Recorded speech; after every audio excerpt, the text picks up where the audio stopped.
de artritis reumatoide. Esta es una enfermedad inflamatoria crónica que afecta principalmente a las articulaciones, pero que también puede afectar otros órganos del cuerpo. Y bueno, para iniciar vamos a definir qué es la artritis reumatoide. Es una enfermedad articular inflamatoria crónica con origen autoinmune donde hay anticuerpos contra inmunoglobulinas como el factor reumatoide y contra proteínas citrulinadas como los anticuerpos antiproteínas citrulinadas como son los ACPA. Bueno, ahora vamos a continuar que dependiendo a los anticuerpos podemos tener dos tipos de artritis, una seropositiva y también una seronegativa. Y bueno, vamos a continuar con la epidemiología. Tenemos que la artritis reumatoide tiene una fuerte base genética, aproximadamente del 60%, donde tenemos genes que hacen que sean más susceptibles ciertas personas, como es este gen de HLA-DRB1. Después vamos a continuar con que tenemos factores de riesgos no genéticos, donde descartamos el tabaquismo, la microbiota, tratamientos antiestrógenos, posmenopausia, obesidad, estrés y también alteraciones o enfermedades del sistema respiratorio como EPOC, asma, contaminación inhalada. Y por otro lado tenemos cuanto a el sistema digestivo, diarrea crónica. Tenemos que entonces tenemos un porcentaje muy marcado del 60% de heredabilidad de la artritis reumatoide. Ahora vamos a continuar con que también hay unas características como el sexo, específicamente la condición del embarazo, que hace que haya una remisión de la enfermedad y que las mujeres también tienen 2 a 3 veces más probabilidad de desarrollar artritis reumatoide que los hombres, pero digamos que como característica protectora o que permite que haya una remisión de la enfermedad tenemos el embarazo. En los síntomas de manera general podemos tener dolor, inflamación, rigidez, pérdida de la función articular, sensibilidad aumentada, calor, cansancio, fiebre baja y pérdida de apetito. Pero ahora vamos a ver síntomas o la clínica más, un poquito más detallada, pero vamos a tratar de hacerlo un poco rápido. Tenemos manifestaciones a nivel articular principalmente y también a nivel extraarticular. En cuanto a las manifestaciones articulares, tenemos que lo principal es una inflamación blanda de la articulación sinovial, lo que va a ocasionar rigidez matutina y dolor a la palpación. Tenemos que se puede dividir a la clínica en cuanto hacia la artritis es temprana, establecida o ya tardía y grave. En cuanto a la temprana, vamos a tener que es una inflamación que aún es leve y que aún no es tan perceptible y que normalmente se va a presentar en las articulaciones de la mano. En la establecida ya vamos a tener algunas alteraciones marcadas que son deformidades, donde tenemos diferentes signos como el signo de cuello de cisne, que es un signo que se va a poder observar en los dedos de la mano.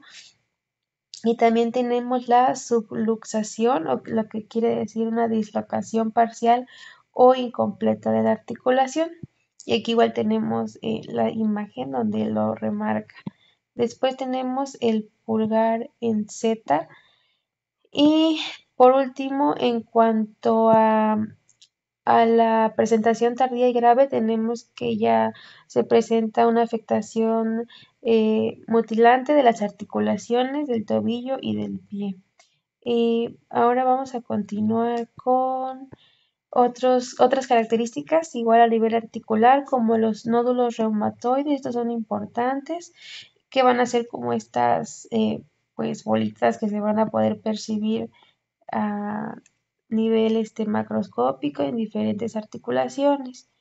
Tenemos una característica igual muy marcada que es la deformidad en ojal, que se presenta hasta en el 41%, que es una flexión de la articulación interfalángica proximal y la extensión de la articulación interfalángica distal, que viene señalada aquí que primero tenemos que hay flexión en la esta articulación está recogida y la otra articulación está extendida. Tenemos la deformidad de la mano en zigzag, que corresponde a esta imagen. También tenemos la apófisis estiloides en tecla de piano, el pulgar, el Z que les había mencionado anteriormente. Aquí está la imagen donde se ve se ve, y tenemos las úlceras por presión que dan a los nódulos reumatoides. Y en cuanto a las manifestaciones extraarticulares, vamos a tener también nódulos subcutáneos o nódulos reumatoides, pero en otras partes que ya no sean específicamente en las articulaciones. Tenemos igual pérdida ósea sistémica, tenemos debilidad, tenemos diferentes síndromes donde se pueden observar alteraciones, manifestaciones cardiovasculares que son de las más importantes porque estas representan el 70% de la mortalidad de esta enfermedad. Ahora de manera rápida vamos a hablar un poco sobre cómo es que se da la enfermedad. Tenemos una artritis reumatoide preclínica y una artritis reumatoide ya temprana y ya establecida. En la artritis reumatoide preclínica tenemos que el principal factor de riesgo es el humo del cigarro, que va a actuar sobre células de las mucosas. Esto va a hacer que haya una conversión posttraduccional de la arginina a citrulina. Esto va a estar presente en diferentes proteínas, donde las más importantes son proteínas de la matriz, donde tenemos fibronectina, colágeno, fibrinógeno y bimetina. ¿Cómo va a ser esta conversión? Va a haber una introducción del peptidil arginina deiminasas en este proceso que va a ser llamado como citrulinación o deiminación. Lo que va a causar es que los péptidos estén alterados y que van a alterar a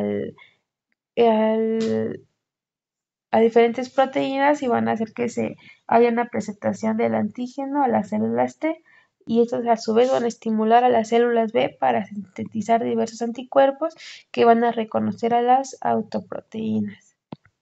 Ya en la temprana y establecida ya hay como tal una inflamación sinovial que se da por infiltración de células mononucleares como las linfocitos TCD4, macrófagos, y pues ya hay como tal un daño al cartílago y al hueso debido primero a la invasión sinovial. Aquí tenemos una imagen donde nos muestra pues que ya hay como tal una membrana sinovial inflamada, que hay una invasión de diversas células como macrófagos, linfocitos. Y bueno, vamos a continuar con esta tablita que nos lo resume de manera muy general, que tenemos que al inicio tenemos una susceptibilidad a artritis reumatoide, pero aún no hay síntomas ni signos de autoinmunidad. Después tenemos una artritis reumatoide preclínica, donde tenemos un estado de asintomático de autoinmunidad, y después ya tenemos un estado de síntomas de autoinmunidad de manera temprana. Y por último, de artritis reumatoide temprana, donde ya hay diferentes signos, y la artritis reumatoide ya establecida, donde ya hay un daño más específico. Para terminar, tenemos que en el diagnóstico también, aparte de la clínica, que hay muchos signos que nos pueden apoyar, tenemos la radiografía y la resonancia magnética. Y para el tratamiento tenemos los o que van a ser los fármacos antirreumáticos modificadores de la enfermedad, donde el que cabe la pena resaltar es el metotrexato. Aquí tenemos el metotrexato como el principal fármaco, pero en sí tenemos diferentes fármacos como hidroxicloroquina, sulfasalacina, y bueno, eso va a depender ya de la valoración que dé el médico. El metotrexato se va a dar según se necesite, pero se puede ajustar a una dosis semanal de 25 miligramos. Y los glucocorticoides no es recomendable emplearlos casi nunca para el tratamiento, a menos que sea acompañado de un fármaco, estos dos juntos. Y bueno, ya para terminar, debemos recordar que todas las enfermedades deben ser valoradas por su médico para tener una correcta valoración en cuanto al curso de la enfermedad y el tratamiento para que se pueda tener un mejor pronóstico. Y eso es todo por el video. Muchas gracias.